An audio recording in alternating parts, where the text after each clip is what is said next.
Dudaei Reuven, Parsha Shelach. Actually, there's two Dudaei Reuvens on Shelach. It's unusual to Dudaei Reuven has two essays on one portion, but he does about Parsha Shelach. And Parsha Shelach, I think, is very, very near to him because he's a Zionist. At the end of the day, he believes in the land of Israel. And Parsha Shelach is the portion about going into the land. So, first of all, the Dudaei Reuven starts with the Rashi, the first Rashi on the portion. It says, Shelach lecha Hashem. How could the Jewish people be punished for sending spies when God says to the Jewish people, send for yourself spies? Rashi says, L'datcha, I don't need you to send the spies, it's for you. I'm saying, meaning the Rashi and the Midrash changed the command into an option. If you want, send them. Because the Jewish people had come and said, we want to send spies before us.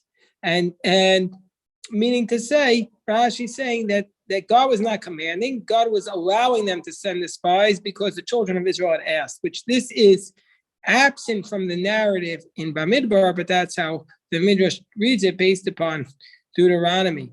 And then Rashi says, as this is as they say, in line with what Joyce was saying, Paka Joyce, it says, all of the men, Kuam Anashim, all the people we sent were men, meaning to say, Rashi says, whenever uses this expression, it means that the people they sent were Lashon Chashivut, expression of distinguished. And not only that, at that moment, they were Ksherim. They were the best people of the generation. You can imagine that they picked the 12, because who's Moshe going to pick? Moshe doesn't want a disaster. He didn't pick the 12 disgruntled people. He picked people who were giants. Giants! They were Lashon Chashivut, Va'uto Sha'a Kesherim Hayu. Moshe selected these people. Al Pi Hashem was on the basis of, these were the best people who would appreciate the opportunity that's in front of them. They were the people who were selected.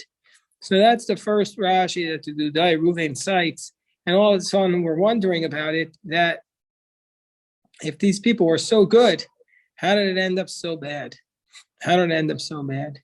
Then later on in the passage it says, and Moshe called, a few verses down, it says that Moshe called to Hoshea ben Nun Yehoshua. Moshe changes the name of Joshua from Hoshea to Joshua. He adds on a yud. And Rashi brings the Midrash that says, why did Hashem change his name from Hoshea to Yoshua? He prayed upon it that Hashem should save you from the counsel of the spies. Hashem should save you from the counsel of the Meraglim, of the scouts or the spies, however we translate that word Meraglim. Not really sure it should be translated as spies, but okay, for the sake of people being used to reading it that way. So far we've seen two Rashis. The first is that all those people were kosher people. All those 12 men sent were kosher. Secondly, Moshe was changing Joshua's name to Yehoshua to save him so that God should step in and save him from the spies. Well, this is a little bit of a contradictory Rashi, because the first Rashi is saying that the people were great. Second Rashi says Moshe was suspicious. So the Dudaei Reuven is pointing out there seems to be a contradiction here.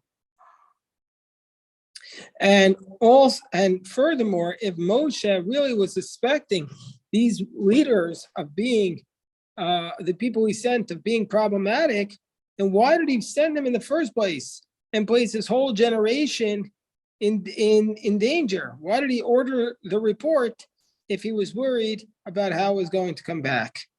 And so those are two questions. First of all, why did Moshe pick them? And if he picked them, why did he order such a report if he was so worried about it?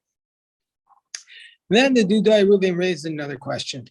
We saw in the verse, it says, when the spies returned from the land and they came back to tell about their mission, what they saw, it says, we came to the land that Hashem had sent us to, and it was a land flowing with milk and honey, and here is its fruit, but it's worthless because the people are too strong. And so Caleb quieted the people and he said, no, we can do it. We can conquer it.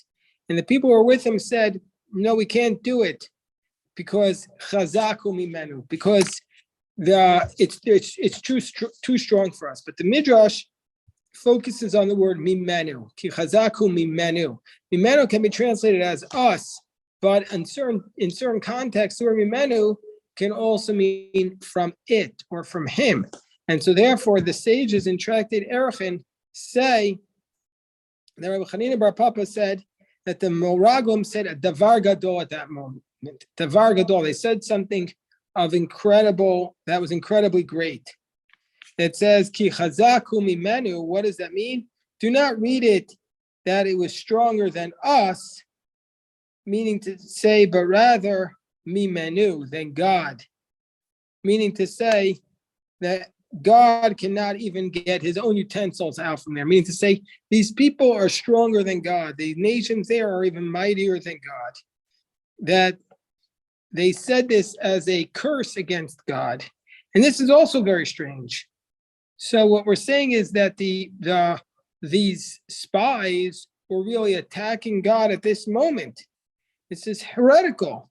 This is against God. They're challenging God. And if that's the case, they're saying that God himself cannot defeat these nations of these seven nations. And there's nothing even worse than such a horrible statement. Well, if that's the case, why does the Talmud and the Midrash call this a davar gadol? Why does it call it a great matter? So that's basically his second basic question, which is the first question that the Dudaei Reuven asks is, why did Moshe send these spies if he was nervous that it was actually going to go very poorly? And the second question is, why does the Midrash say that they did a great thing when really they were attacking God? And the Dudaei Reuven strengthens this question by saying, if these Meraglim were ksherim, if they were all kosher people, then how, in fact, were they able to do such a terrible sin like rejecting God? What changed in them that caused them to come to this tremendous heresy? Meaning 40 days ago, Moshe selected them because they were people who were the ksherim. They were the best people of the generation. And now we're going to say, what changed in them? So then he comes to another question, basically a third question. Not only that, he says, how could these people who are the ksherim, the best leaders of the group, how could they have sinned when with their own eyes they saw the tremendous miracles that God had done in Egypt? God had done for them when they were slaves. God led them out of Egypt. These signs and these wonders were incredible. They saw the splitting of the sea. They saw Mount Sinai. And how could they, within 40 days, change everything? From righteous, they became wicked. Not only that, they caused all of Israel to follow after them. So that's the third question. Yes. So again, the first question is, Moshe felt that there was a danger there. Why did he send the spies? The second question is, why does the Talmud call what the spies did a davar gadol, a great matter, when they were attacking God? And the third is, how could these spies who saw the miracles that God did, who lived through Egypt, how could they have gone so bad so fast? So he then introduces another question. Usually he has like 5 or 6 questions. Next question is, what was the purpose of these spies? Meaning to say, they really had no options. They couldn't go back to Egypt and be slaves. That's not an option. They had experienced freedom. Now they're going to go back to slavery. Well, there's no choice for that. Meaning to say, what was their option? Their option can't be to just stay in the wilderness and die in the wilderness. Their option is either go forward or die. Why would they say we can't do it? What are they thinking? And furthermore, this is to my mind just such a simple question, but it's such a brilliant question. We don't understand the punishment. They said, we don't want to go in. It's too dangerous for us. So Hashem says, okay, you're being punished that you can't go in. You're stuck in the wilderness. And so that's what they wanted. That's not a punishment. That's what they wanted.